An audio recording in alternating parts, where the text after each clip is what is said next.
एक बार की बात है, किसी गांव के पास बहती नदी के किनारे बुद्ध बैठे थे। किनारे पर पत्थरों की भरमार थी, पर छोटी सी वह नदी अपनी तरल धारा के कारण आगे बढ़ती ही जा रही थी।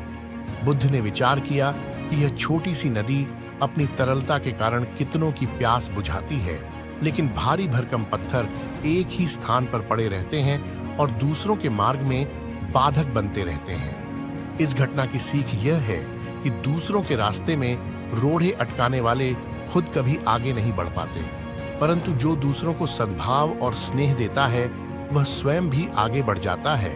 बुद्ध ऐसे ही विचारों में मग्न थे कि तभी उन्होंने ग्रामीणों की एक भीड़ को अपनी ओर आते देखा। वर्टिकल बार बड़ा शोर था और लोग किसी युवती के प्रति अपशब्द बोल रहे थे। तथागत ने देखा कि लोग एक युवती को घसीट कर ला रहे थे और उसको गाली भी दे रहे थे। भीड़ के नजदीक आने पर बुद्ध ने लोगों से युवती को पीटने और अपशब्द कहने का कारण पूछा।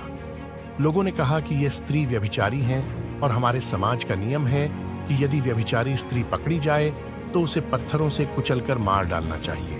तथागत ने युवती की ओर देखा और कहा, जो तुम चाहते हो वही करो, पर मेरी एक शर्त है कि पत्थर मारने का अधिकारी वही है जिसने कभी व्यभिचार न किया हो और न ही उसके मन में ऐसे विचार कभी आए हों।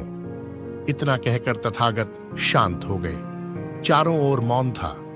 कुछ समय बाद लोगों की भीड़ मन में पश्चाताप का भाव लिए हुए वहां से विदा हो गई। इस घटना से यही सत्य उभरता है कि हम खुद अपने प्रति न्याय कर सकते हैं, दूसरों के प्रति नहीं, क्योंकि हमारी जानकारी दूसरों के विषय में अधूरी होती है।